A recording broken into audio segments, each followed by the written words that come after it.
अपनी बात को आपके पास जाहिर करने का जो मौका है वो चुनाव के समय आता है जब आप अपना वोट देते हैं।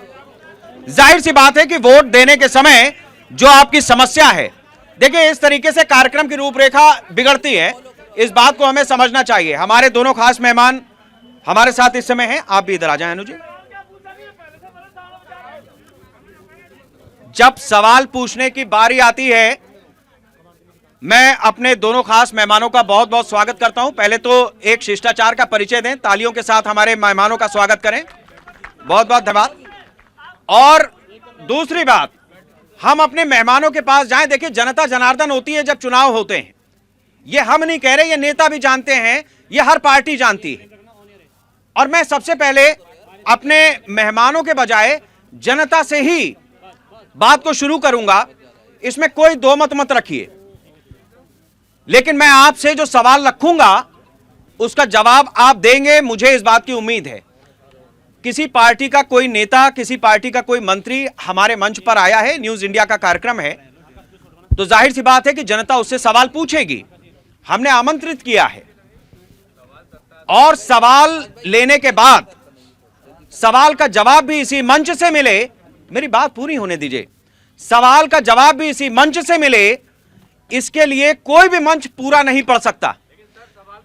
लेकिन यह कार्यक्रम है, न्यूज इंडिया का कार्यक्रम है, आपकी व्यक्तिगत समस्याएं हो सकती हैं।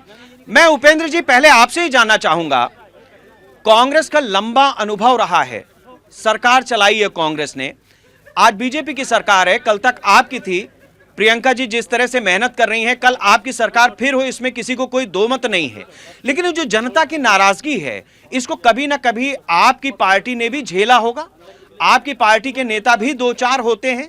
ऐसे में इस जनता की जो उम्मीदें हैं उसके जवाब आखिर नेता उस तरह से क्यों नहीं दे पाते, वो किसी भी पार्टी के हों। सरकार कभी भी किसी की बन सकती है, ये जनता ही बनाएगी। उपेंद्र जी, मेरा पहला सवाल आपसे। सबसे पहले तो न्यूज़ इंडिया के सभी साथियों को और हमारे आए हुए जितने भी सभी साथी हैं सबको प्रणाम। और जिस प्रकार से आप देख रहे हैं, मैं अभी थोड़ा लेट ही आ पाया हूं, मैंने नहीं सुना हमसे पूर्व के वक्ता जो कि सत्ताधारी पार्टी के मंत्री भी हैं, उन्होंने क्या कहा क्या नहीं कहा, लेकिन जिस प्रकार से आक्रोश दिखाई पड़ रहा है तो ये चीज़ तो आम जनमानस बहुत ढंग से जानती है। रही बात, मैंने अपने राजनीतिक कैरियर में इस प्रकार का विरोध इतना कभी भी किसी पार्टी के प्रति नहीं देखा, ये मैं अपना स्पष्ट कर देना चाहता हूं। कांग्रेस पार्टी ने 70 साल तक, जो कहा जाता है कि 70 साल तक राज किया, और उसी के साथ साथ जिस प्रकार से डेवलपमेंट दिखाई पड़ रहा है वो आगरा के साथ साथ पूरे उत्तर प्रदेश और देश में दिखाई पड़ रहा है। लेकिन इन्होंने हमारे जो युवा साथियों की नाराजगी बहुत जायज़ है, कोई छोटी मोटी बात थोड़ी ना है कि जिनको सपने दिखा दिए और कह दिया कि 2 करोड़ रोजगार आएंगे आपके लिए हर साल, 15 लाख की बात करते हैं। इस प्रकार की जो चीज़ें सपने उन्होंने दिखाए और इन्होंने सपने देखे। और जी, किसानों को, वो भाई बिल्कुल सही कह रहे हैं आपके, जहाँ पे, हाँ मैं वही बात कहना चाह रहा हूँ भाई, थोड़े से जिसने बात होने दीजिए, जिसने भी जिस प्रकार से करने वालों का भी मैं बता रहा हूँ अभी कितना कितना क्या किया, जो बात कह रहा हूँ।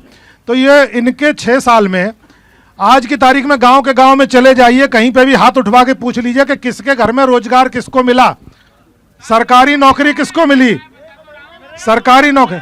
हाँ मैं बता दूं, आपकी बात मैं कह रहा हूं, रोजगार मिला, हाथ में डंडा पकड़ के रात के चौकीदार बना दिए गए हो आप लोग, ये रोजगार मिला है। आप देख रहे हो, मैं देख रहा हूं, मैं रात में निकलता हूं,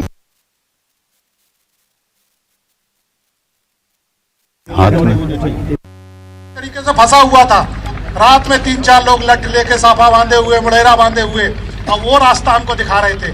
तो ये रोजगार मिला, जो चौकीदार कहते थे कोई और है, चौकीदार बना दिया। हमारे युवा साथियों को, हमारे बड़े बुजुर्गों को ये रोजगार दिया है, और ऐसा रोजगार दे दिया है कि हाथ में, कहना नहीं चाहिए वो शब्द, कि हाथ में कटोरा पकड़ने की नौबत आ गई और उसमें डालने के लिए किसी आदमी पे पैसा भी नहीं है, ये हालत कर दी है।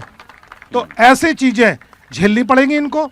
और अब समय आ गया है जहां पे, जब समय आया है तो जनता अपनी वोट की ताकत से दिखा देगी।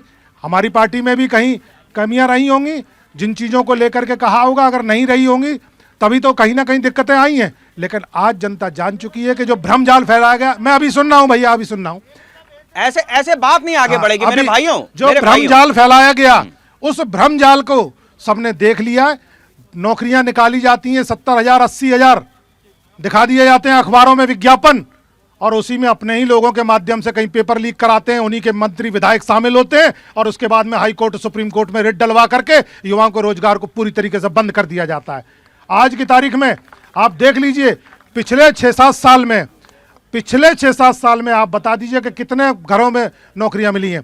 मैं भी तैयारी करता रहा हूं, मैंने देखा है मेरे साथ में लड़कों के लड़के पूरे निकलते चले जाते थे कि ये बैच वहां जा रहा है, आज भर्ती हो गया, आज ये बैच जा रहा है, आज वहां पे जा रहा है, और उनको नौकरियां मिल रही हैं। ठीक है, हाँ, हम चर्चा को वही आगे चीज बढ़ाते है, हैं। आज आपने कहा वही चीज है, लाठियां मिल रही हैं। मैं आऊंगा, आपके पास आऊंगा, उठ करके आऊंगा, लेकिन बात आगे बढ़ने दीजिए। हम कार्यक्रम के एंकर हैं, इस कार्यक्रम को हम चला रहे हैं, आप हमें चलाने दें। अगर आपको दिक्कत हो तो आपका बहुत बहुत धन्यवाद, आपका बहुत बहुत धन्यवाद। आप अपने साथी की तरह बहिष्कार करके जा सकते हैं, हम उसका भी स्वागत करेंगे। अगर आपको बैठना है तो कार्यक्रम का संचालन ठीक से होने दें। उपेंद्र जी, मैं आपसे जानना चाहूंगा, उपेंद्र जी मैं आपसे जानना चाहूंगा कि प्रियंका गांधी जी ने मैं लड़की हूं, लड़ सकती हूं का नारा दिया है।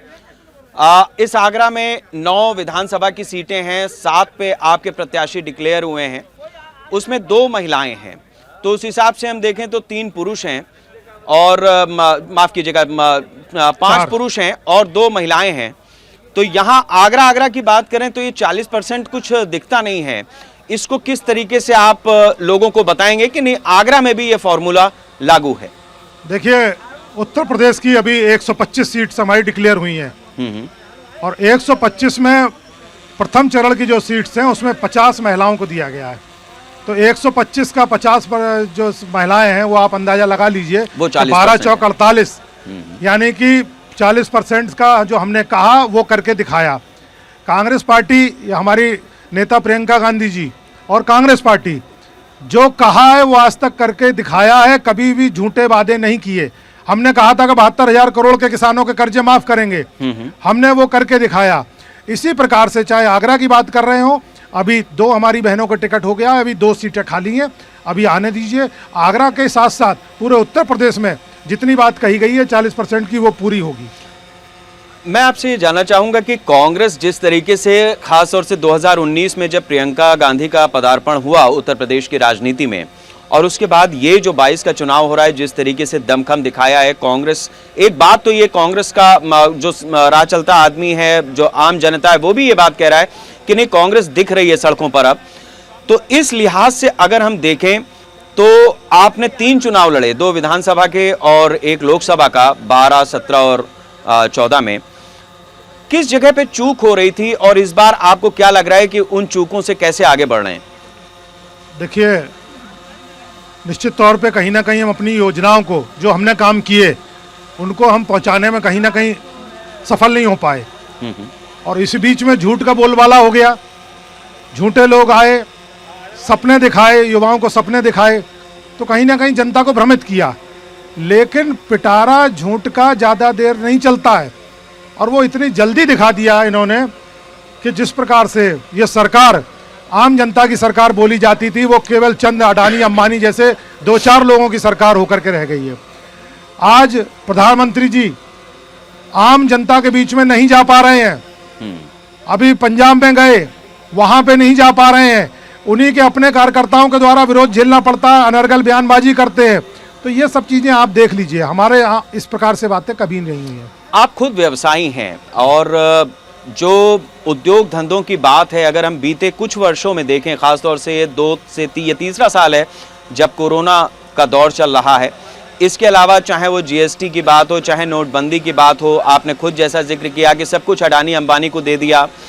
मैं आपसे समझना चाहूँगा कि कोई भी सरकार, खासतौर से जब भारतीय जनता पार्टी की मौजूदा दौर में सरकार है, तो ऐसे में किस तरीके से व्यापारियों को लगता है कि नहीं हमारे हाथ से सब चीज़ें निकल गई और कहीं एक ही जगह जाकर के सेंट्रलाइज हो रही हैं? देखिए, रेहड़ी वाले, पटरी वाले या छोटे दुकानदारों के लिए कांग्रेस के समय में ही कानून बना था, उनकी सुरक्षा को लेकर के, उनके रोजगार को लेकर के। हम लोगों का था कि एक आम जनता, आम आदमी, आम व्यापारी सबके रोजी रोजगार चले और जो पैसा है हर किसी की पॉकेट में पहुंचे। इन्होंने उस पॉकेट को सब छीन लिया है और केवल 2 आदमी हैं और उनके सहयोगी, जो भी 2-4 सहयोगी हैं, उनके हाथ में पूरा का पूरा कारोबार उठा करके दे दिया। 70 साल में हमने रेलवे बनाया, हमने एयरपोर्ट बनाए, हमने जितने भी कारोबार का, जितने भी पब्लिक सेक्टर्स के निगम बनाए, सेक्टर्स में अपने फैक्ट्रीज दी हैं, इन्होंने जाकर के उनको भी गिरवी रख दिया, उनको बेचने का काम कर दिया। तो इससे ज़्यादा अगर बाप बनाए और बेटा बेचे तो भैया उसको क्या कहा जाता है, ये तो ये लोग जानते हैं, सब ज़्यादा जानते हैं कि जो बाप की दौलत को अगर कोई बेचने वाला है तो उस बेटे को लोग क्या कहते हैं, बता दो, आप ही बता दो। तो मैं नहीं कह रहा हूँ, ये आप लोग जानते हैं, बेहतर जानते हैं। ये भी आपसे जानना चाहेंगे कि कांग्रेस, आपको लग रहा है कि जिस तरीके से अभी फाइट कर रही है उसमें आगरा और ये खासतौर से जो ब्रिज का क्षेत्र है, इसमें क्या उम्मीद आप रखते हैं? देखिए, कांग्रेस पार्टी ने, प्रियंका गांधी जी जब से हमारी नेता आई हैं उत्तर प्रदेश में, और उन्होंने एक प्रकार से एक नई स्फूर्ति, नई ऊर्जा दी है और साथ साथ महिलाओं को संरक्षण देने के साथ साथ जो हमारी बहन बेटियां हैं उनके लिए जो वादे किए हैं, चाहे युवतियों के लिए, हमारी पढ़ने वाली बालिकाओं के लिए स्कूटी हो, मोबाइल फ़ोन हो, और उनकी शिक्षा को लेकर के 3 सिलेंडर साल में फ्री देने को लेकर के, साथ ही साथ सरकारी नौकरियों में 40% का आरक्षण देने से लेकर के, और पुलिस में थानेदार की पोस्ट पे 25% से ज़्यादा हमारी जो बहनें हैं उनको चार्ज मिलने से लेकर के, संविदा कर्मियों के जितने भी हैं, संविदा कर्मी चाहे वो किसी भी सेक्टर में हो, चाहे हेल्थ सेक्टर में हो, चाहे कहीं पे भी हो, उनको भी रेगुलर करने से लेकर के, आशा बहनों के लिए, आंगनवाड़ी, रसोईया, इन सब के लिए जिस प्रकार से प्रियंका गांधी जी ने वादे किए हैं, उन बहनों के लिए वादे किए हैं, वो निश्चित तौर पे एक बहुत बड़ी आवाज़ है। और मैं जाके देख भी रहा हूँ, उनके बीच में बहुत ज़बरदस्त परिवर्तन आ रहा है। और साथ ही साथ आपने देख लिया कि उन्नाव की रेप पीड़िता की माँ, उसको उन्होंने टिकट दिया है और ये कह करके दिया है कि तुम्हारी आवाज़ को जिन्होंने दबाने का काम किया है, अब हम तो, हमारी तरफ से तुम आगे जा करके और जनता तुमको विधानसभा में पहुंचाएगी और हमारी आवाज़ भी तुम बनोगी, बहन बेटियों की आवाज़ भी तुम बनोगी। अब चूंकि आपने एक जिक्र ये किया है तो पत्रकार होने के नाते हमारा भी फर्ज बनता है कि हम सवाल को या परिस्थिति को थोड़ा बैलेंस करें। जो घटना राजस्थान में हुई है उसको कैसे आप देख रहे हैं? और लड़की हूँ, लड़ सकती हूँ, अगर ये यूपी में है तो फिर अलवर की घटना को हम क्यों छोड़ें? देखिए, चाहे राजस्थान की घटना हो, चाहे अलवर की घटना हो, हमारे वहाँ के मुख्यमंत्री ने तुरंत ही विपक्ष के दरवाजे खोल दिए थे। उनका कहना था कि आप आइए और आकर के यहाँ पे देखिए। उन्होंने तुरंत उस पर सख्त कार्रवाई की और वहाँ पे कोई पक्षपात नहीं किया।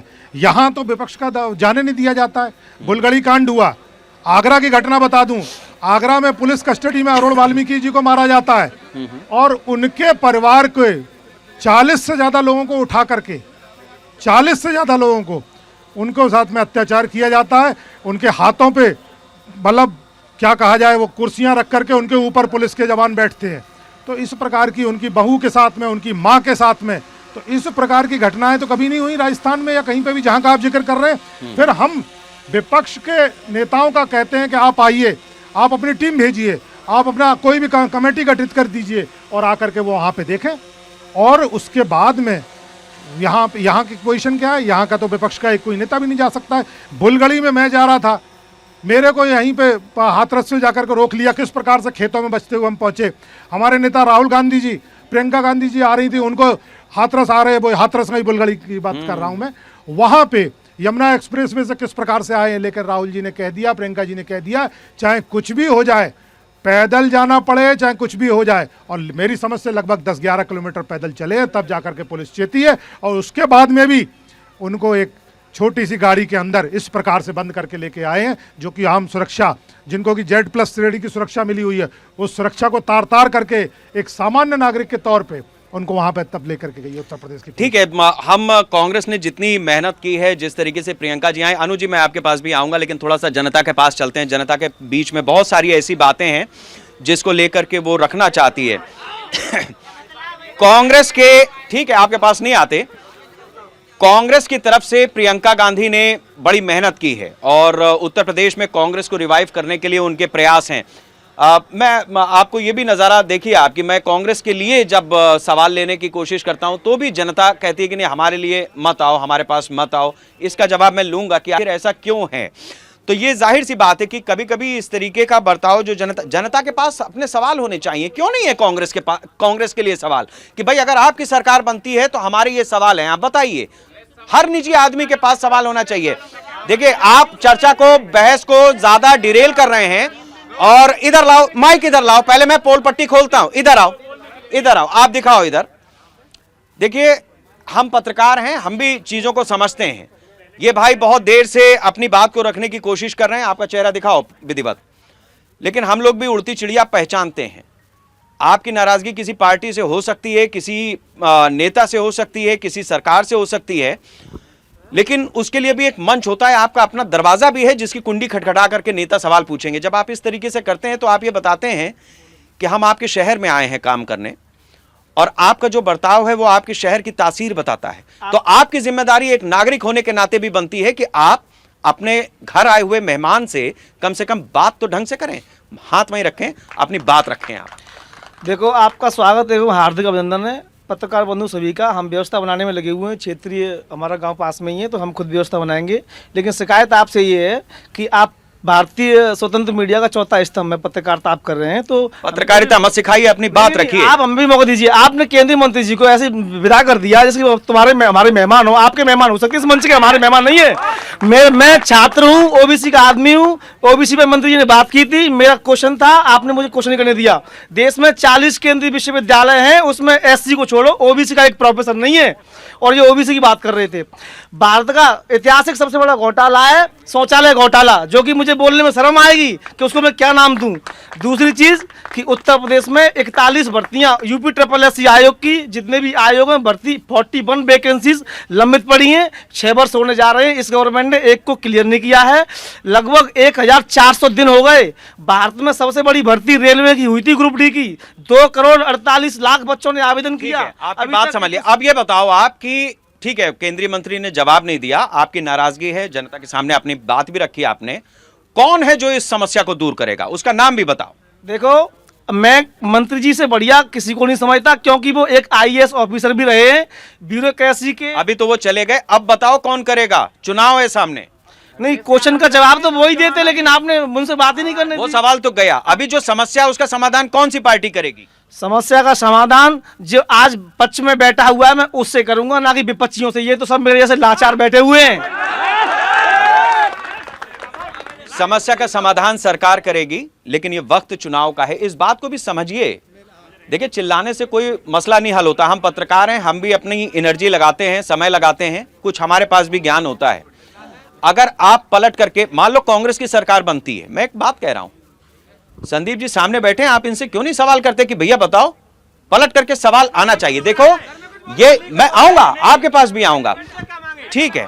इनसे क्या मांगे, नहीं इनसे क्यों ना मांगे? खाली कटोरा, इसलिए जो भरा कटोरा था उससे हमें लेने का ठीक। हकदार था। अगर वहां से समस्या हल हो रही होती, ठीक है, आगे बढ़ते हैं। आप क्या मांगे? जिस दिन भरा था, ठीक है, उस दिन मांगा था। आप क्या कहेंगे? खाता से बाहर किया था। आपने जो अभी सवाल किया था कि इस सरकार में कौन सी ऐसी सरकार है जो इन समस्याओं को समाधान कर सकती है, तो हम आपको बताना चाहते हैं कि अगर कांग्रेस की सरकार बनी तो इन सारी समस्याओं का समाधान कांग्रेस सरकार करेगी। मंत्री जी से हम कुछ सवाल करना चाहते थे, लेकिन वो जल्दी चले गए। आपने किसानों की स्थिति देखी कि किसान ने किस तरीके से अपना 1 साल बिताया, जाड़े में, ठंड में, बरसात में, लाठियां खाई, डंडे खाए और अपनी आवाज़ को उठाते रहे, लेकिन इस बीजेपी सरकार के कान पर जू नहीं रहेंगी। सबसे ज़्यादा जो हमारे मंत्री जी ने कहा कि योगी जी गुंडा राज खत्म करना चाहते हैं, तो हम आपसे ये पूछना चाहते हैं कि गुंडा राज कैसे खत्म हुआ? सबसे ज्यादा बलात्कार इस बीजेपी सरकार में हुए, सबसे ज्यादा गुंडे इस सरकार में पैदा हुए। आपको आंकड़े भी बताए जाएंगे, ऐसी कोई बात नहीं है। तो हम तो आपके सामने बस यही बात रखते हैं कि इस बार अगर सरकार आएगी, ऐसा है कि कांग्रेस सरकार की आएगी। बैठो आप जी, बताएं। आंकड़े मीडिया के पास ही होते हैं, इसीलिए आपने जो किया है, सवाल किया है। और एक चीज और बता दूं, प्रधानमंत्री कहते हैं कि मेरी सिक्योरिटी में चूक हुई। सिक्योरिटी में चूक नहीं, उनकी रैली में लोग नहीं थे, इसीलिए उन्होंने हेलीकॉप्टर के बजाय रोड का रास्ता बनाया। और आपको बता दूं, चूक किसे कहते हैं? चूक उसे कहते हैं पुलवामा गांव में हुई थी, जिसमें हमारे 40 लोग शहीद हुए जो हमारे देश की रक्षा करते हैं। चूक मां हुई चीन पर, जहां पर हमारे 20 लोगों को मार दिया गया। और आपको एक चीज और बता दूं, मोदी जी कहते हैं कि मेरा 56 इंच का सीना है, मैं जैसे लादेन को मारा है आमिर खान है, वैसे मैं जॉन इब्राहिम को मारूंगा, वो दाऊद इब्राहिम को मारूंगा। क्या आज तक ले आए? क्या मार दिया? ऐसे धोखेबाज सरकार को जनता उखाड़ फेंकेगी। केंद्र में कांग्रेस की और उत्तर प्रदेश में कांग्रेस की सरकार बनेगी। बैठिए। ये जनता की बातें हैं जो अपनी अपनी तरह से सरकार के सामने रखने का उनका अपना तरीका है। प्रधानमंत्री से, सरकार से नाराजगी हो सकती है, किसी मंत्री ने जवाब नहीं दिया, उनके जवाब क्यों नहीं आए, इसको लेकर के भी एक नाराजगी है। लेकिन हम पत्रकार हैं, हम सबकी बात करते हैं। मैं फिर आता हूं नीचे उतर के। अनुज जी, आप चर्चा को थोड़ी सी दूसरी दिशा में ले चलते हैं। मैं आपसे समझना चाहूंगा कि देखिए, बहुत सारे युवा यहां पर बैठे हैं, आपके उम्र के हिसाब से आप वरिष्ठ हो गए। मैं आपसे ये जानना चाहूंगा कि जो अपनी ये नई पीढ़ी है, इस बात को हमारी थोड़ा समझिएगा। जो हमारे बड़े बुजुर्गों ने हमें दिया, हम उसी चीज को तो आगे बढ़ाएंगे जी, ठीक है ना। मान लीजिए आज कांग्रेस की सरकार यहां पर राजस्थान में है जैसे, तो अभी सचिन पायलट जी आ जाएं तो जो गहलोत साहब ने किया है उसके आगे ही तो बढ़ाएंगे। और किसी की भी सरकार बनेगी तो उसको बढ़ाएंगे। अब कोई गहलोत साहब ने पुल बनाना शुरू किया, वसुंधरा जी की सरकार बन गई, तो ऐसा नहीं है कि उसको वसुंधरा जी छोड़ दे। अगर छोड़ दें तो गलत करेंगे। यस, ठीक है। जो हमारी थाती में हमें मिला है, इनकी भी सरकार रही, जनता पार्टी की भी केंद्र में सरकार रही, उत्तर प्रदेश में तो बहुजन समाज पार्टी की, कांग्रेस की, मायावती जी की अलग अलग समय पर सरकारें रही हैं, बीजेपी की सरकार रही है, लंबे अरसे तक कांग्रेस की भी रही है, पिछले 35-40 साल से नहीं है लेकिन रही है। तो जो थाती थी उसको जब बढ़ते हुए हम देखते हैं, ये मेरे ख्याल से हम लोग के बराबर की पीढ़ी है। तो इस 40 साल में जो पीढ़ी जवान हुई, ये वो काट रही है जो पिछले समय पे बोया गया था। तो बोने में गलती थी या इन काटने वालों की गलती है जो हम लोगों को मिला है विरासत में?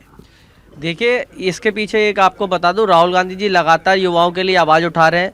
बेरोजगारी पर राहुल गांधी जी लगातार पार्लियामेंट में भी बोले कि जो माननीय प्रधानमंत्री ने रोजगार देने का वादा किया था, वो नरेंद्र मोदी जी उन्होंने छल और कपट कर देश में सरकार बनाई।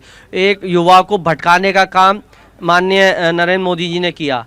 तो आप विरासत की बात करें तो विरासत तो कांग्रेस में लगातार बढ़ी है। हाँ, उसके पीछे देखिए भारतीय जनता पार्टी ने राहुल जी को जो उनके भाषणों को जिस तरीके से मैनिपुलेट करने का काम किया, वो आईटी सेल 1200 करोड़ रुपए पर ईयर राहुल जी को उसमें बदनाम करने के लिए की बात नहीं हो रही है। नहीं, मैं आपको वही बता रहा हूँ। हम थाती मतलब कोई स्कूल खुला, कोई कॉलेज खुला, जैसे उन्होंने थाती की बात कर रहा हूं। राहुल जी ने सिस्टम है ना, राहुल जी ने लगातार युवाओं को बढ़ाने का काम किया, युवाओं की लड़ाई को लड़ने का काम किया। आज पूरे देश में जो लड़ाई लड़ रहे हैं वे राहुल गांधी जी और गांधी परिवार लड़ाई लड़ रहा है। आप इस दरमियान ये देखिए कि आज पूरे देश में लड़ाई लड़ने का काम कौन कर रहा है? नरेंद्र मोदी जी से डिबेट करने का, बात करने का कौन काम कर रहा है? नरेंद्र मोदी जी राहुल गांधी जी के साथ पार्लियामेंट में बैठ नहीं पाते, आंखों में आंखें डाल के बात नहीं कर पाते। तो आप समझ सकते हैं कि राहुल गांधी जी लगातार युवा, बेरोजगार, नौजवान, महिला सशक्तिकरण की लड़ाई राहुल गांधी जी कर रहे हैं। प्रियंका गांधी जी जिस दिन उत्तर प्रदेश में आगाज किया है, महिलाओं में जो आपने एक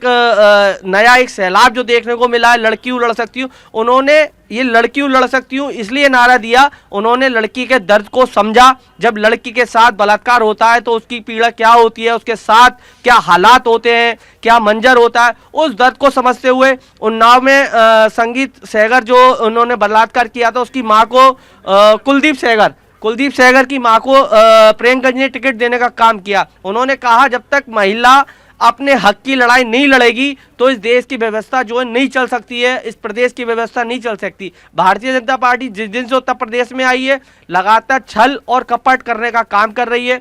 रोजगार की बात करते तो रोजगार इन्होंने, मैं आपके माध्यम से बता देना चाहता हूँ, सिर्फ 15 उद्योगपतियों को दिया है, गुजरात में दिया है। जो राशन बांटने का काम किया है, को नहीं दिया है।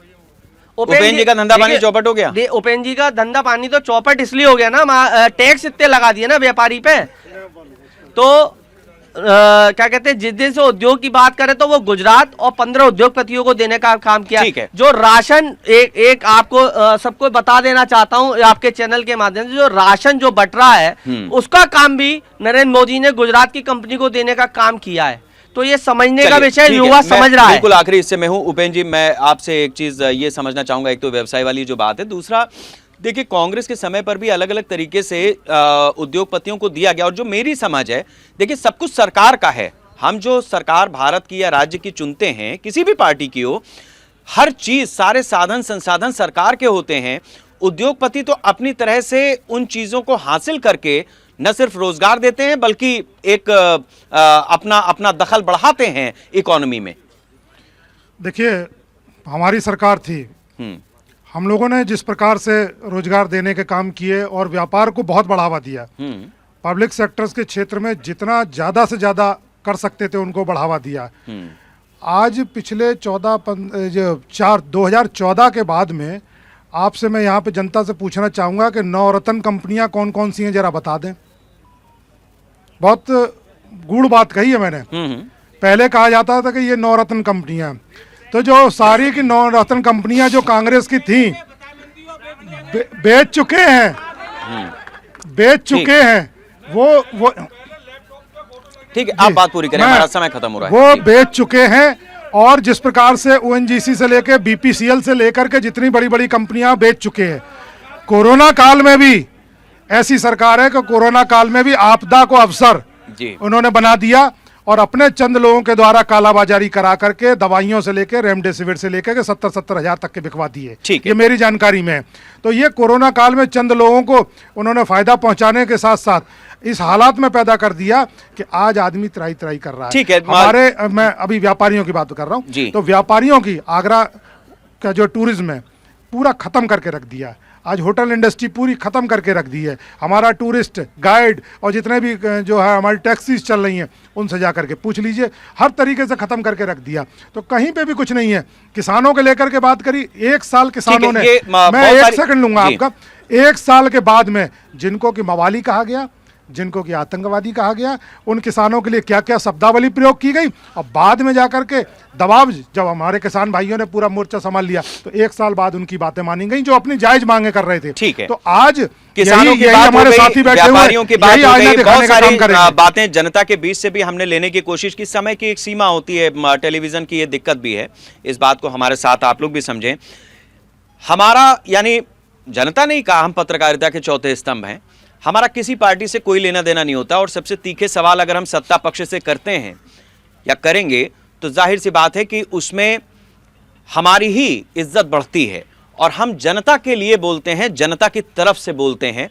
जनता का अपना परसेप्शन होता है। पत्रकारिता, देश, पार्टी, राजनीति, ये बहुत बड़े हाथी हैं, और ये आज से नहीं, महात्मा बुद्ध ने कहा था कि इतने बड़े हाथी को जिस तरफ से देखोगे वो उसी तरह से उसका वही हिस्सा दिखाई देगा। तो सबका अपना अपना नजरिया है। कुछ लोग किसी पार्टी से संबद्ध मानते हैं, किसी से नहीं मानते हैं, लेकिन ये मौका चुनाव का है, इस बात को भी समझने की जरूरत है।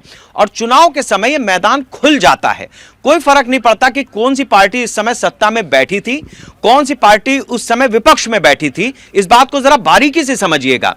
मसला यह होता है कि हमारी जो उम्मीदें हैं, जो अभी बैठा था, अगर उससे नहीं पूरी हुई तो क्या तुम करोगे? अगर हम उस दिशा में अपनी बात को लेकर के चलेंगे, हम पलट करके सवाल रखने का मादा रखेंगे, और फिर उससे अगले चुनाव में हम अपनी बात को या समय पर अपनी बात को रख पाएंगे, या उसके लिए अपनी बात को आगे बढ़ाने का तरीका ढूंढ पाएंगे, तो वो चीजें लोकतंत्र के इस उत्सव को, ये वास्तव में हम लोग का उत्सव है, ये बाबा साहब भीमराव अंबेडकर का दिया हुआ उत्सव है। और आगरा जो दलितों की राजधानी कही जाती है, जहां बाबा साहब अंबेडकर को लेकर के जिस तरीके का हमने समर्पण देखा है लोगों के बीच में, मुझे लगता है कि वो शहर आज हमारे इस न्यूज इंडिया के कार्यक्रम को ऐसी ऊंचाई तक ले जाएगा, यहां की जनता ऐसी ऊंचाई तक ले जाएगी जो बाकी और लोगों के लिए एक मिसाल होगी। आप मेहमानों का बहुत बहुत शुक्रिया। मैं इस जनता का भी अभिनंदन करता हूं। बहुत बहुत धन्यवाद।